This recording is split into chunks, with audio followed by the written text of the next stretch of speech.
Hi, I am Mark. Look at the object sitting next to you right now, or perhaps the object you are holding in your hand to watch this video. It is a miracle of modern engineering, a piece of polished glass and metal more powerful than the computers that put humanity on the moon. But it is also something else. For millions of people, it is a financial parasite. It is the anchor keeping the middle class exactly where they are. We are conditioned to fear massive debt. We fear the $500,000 mortgage. We fear the $50,000 student loan, but we do not fear the $1,000 trap. In fact, we celebrate it. We wait in line for it. We watch 2-hour live streams just to find out what color it comes in this year. Most people believe that going broke is a sudden event, a medical emergency, a job loss, or a failed business. But true financial ruin is rarely a sudden explosion. It is a slow, quiet leak. It is the normalization of micro-debt. And there is no trap more perfectly designed or more universally accepted than the 2-year tech upgrade cycle. Today, we are breaking down the $1,000 trap.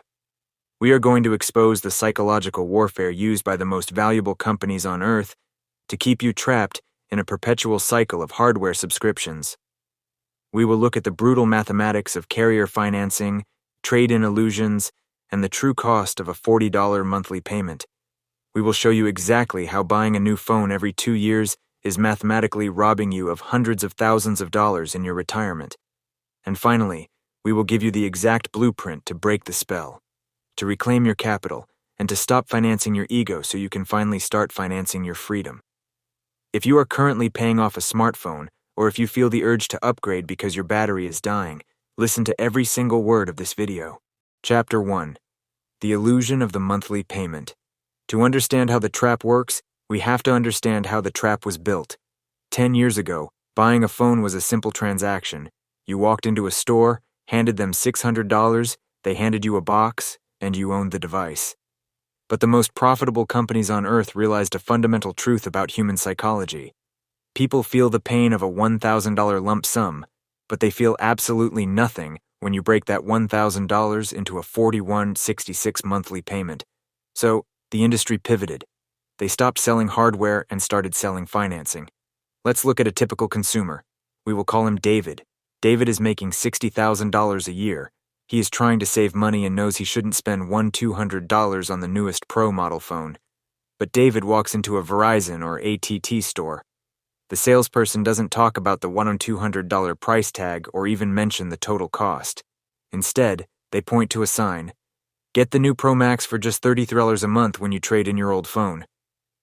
David does the mental math. $33 is just one dinner out.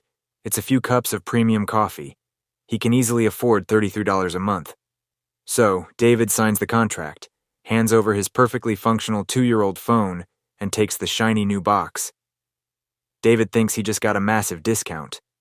But what David actually did was sign a 36-month binding financial contract that locks him into the highest tier of consumer pricing. Here's the secret the carriers don't tell you, that $33 a month is tied to a mandatory premium unlimited data plan. To get the deal, David had to agree to pay $90 a month for cellular service.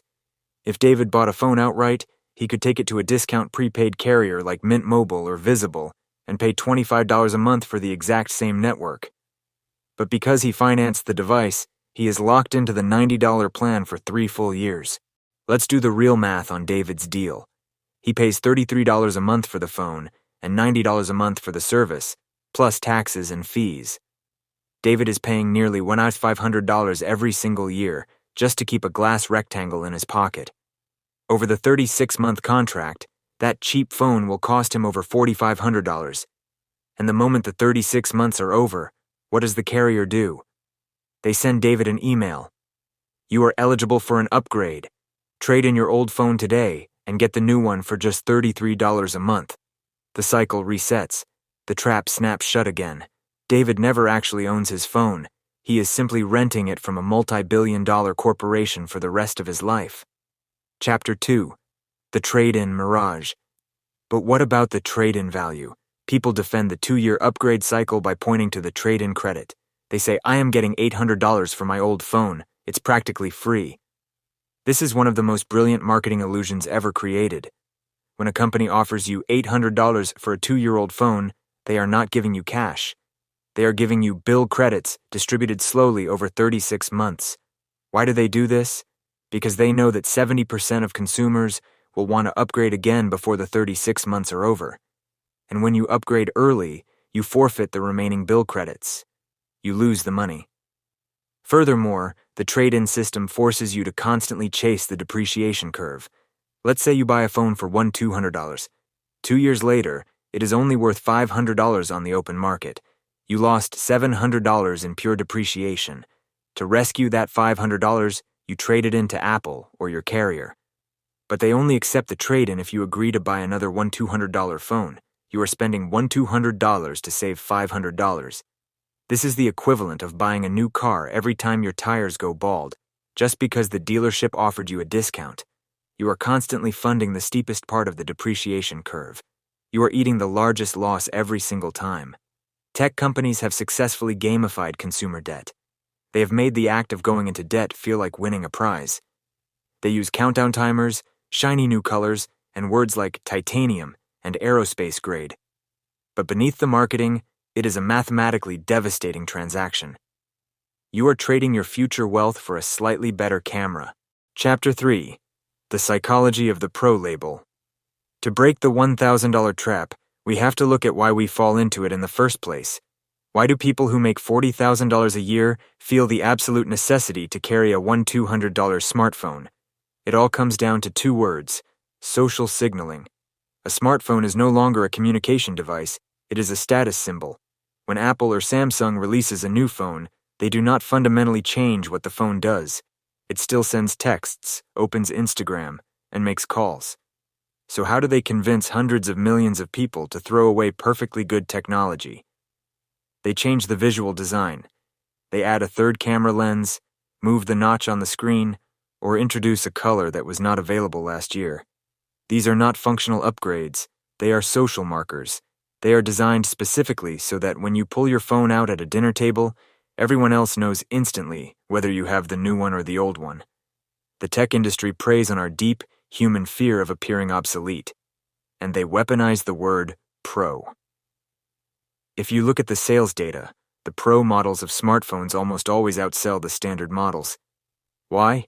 Is it because the average consumer is a professional photographer shooting 4K cinematic video? No. The average consumer uses their $200 supercomputer to scroll TikTok for 3 hours a day and text their friends. A $300 phone can do that perfectly, but nobody wants to be standard. Everyone wants to feel like a pro. When you buy the pro model, you are not buying better hardware. You are buying an identity.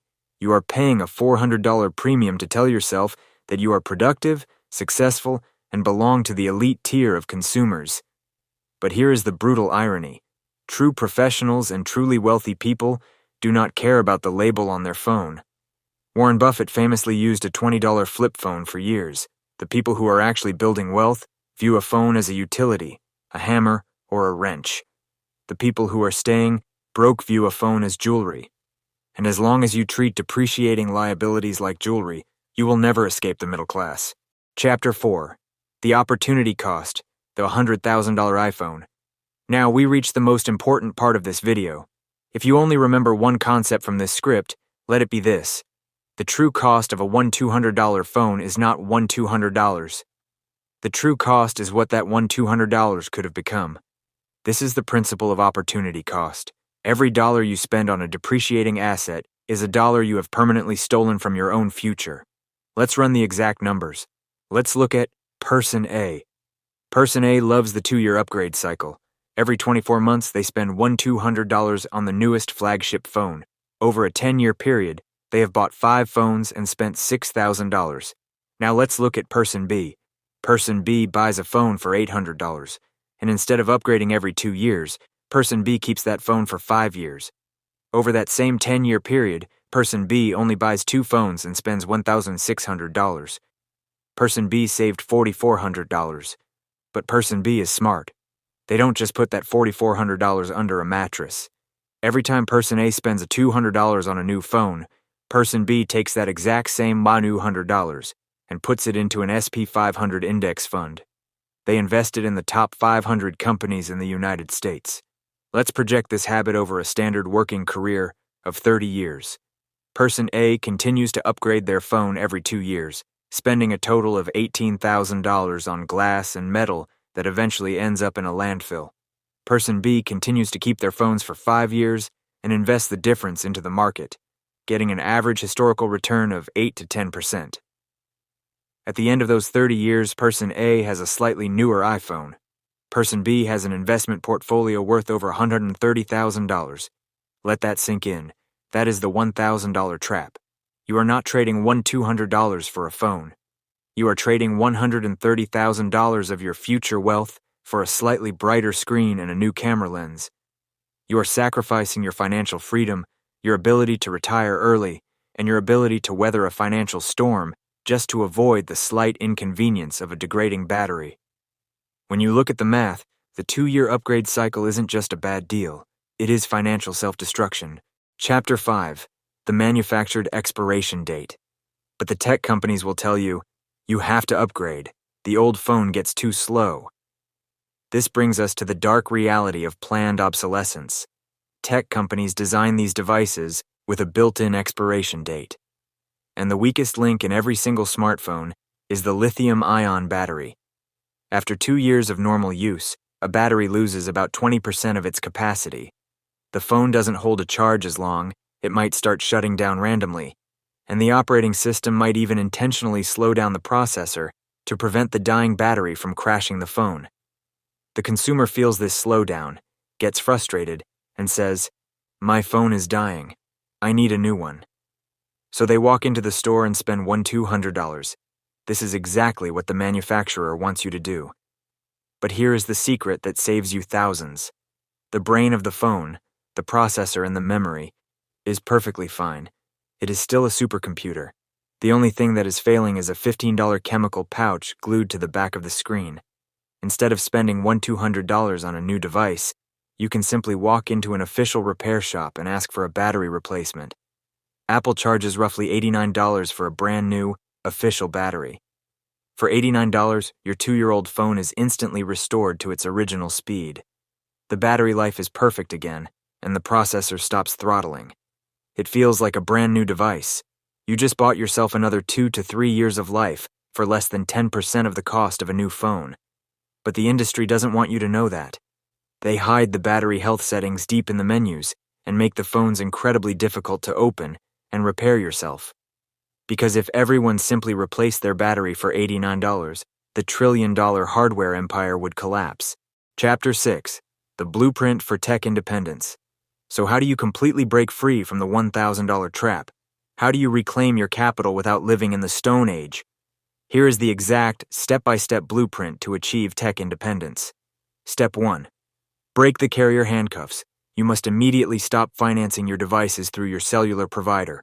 No more AT&T installments. No more Verizon payment plans.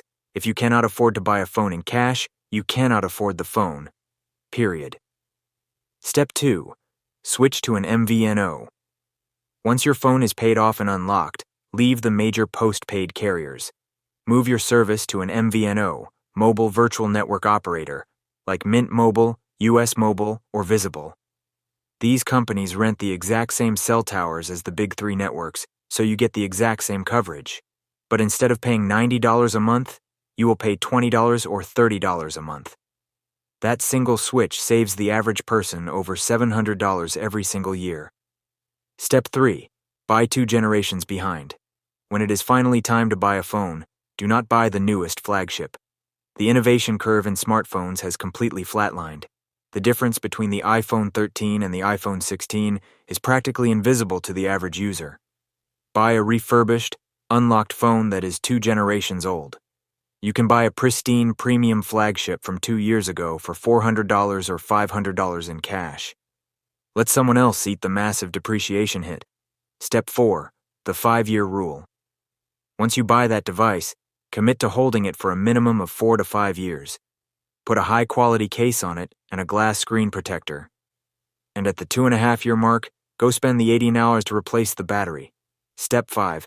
Invest the difference. This is the final and most crucial step. When you cut your phone bill from $90 down to $25 And when you stop paying that $40 a month installment plan, do not just absorb that $105 back into your checking account. Set up an automatic transfer. Move that exact amount every single month into a brokerage account. Buy a low-cost SP 500 index fund. Take the money that Apple and Verizon were using to build their empires and use it to build your own. Conclusion: the choice is yours. We live in a society that normalizes financial slavery. We are told that we deserve luxury and that staying current is a requirement for modern life. But the wealthy know a different truth. Wealth is not loud. Wealth does not care about the color of your phone or how many camera lenses you have in your pocket. Wealth is quiet. Wealth is the security of knowing you own your time and the power to make choices without looking at a bank balance. Every time you are tempted to upgrade, or every time you see the shiny new advertisement, stop. Look at the device in your hand. Realize that it is perfectly fine. Realize that the urge to upgrade is not a technical requirement. It is a psychological manipulation. You have the power to step off the treadmill and say no to the micro-debt. The $1,000 trap only works if you voluntarily walk into it. Stop financing your ego and start funding your future. If you found value in this breakdown, and if this video changed the way you look at the device in your hand, subscribe to the channel. We are here to dissect the financial traps that keep people broke and give you the exact tools to build real, generational wealth. Drop a comment below and tell me, how old is the phone you are watching this on right now? Until next time, keep your capital and keep building.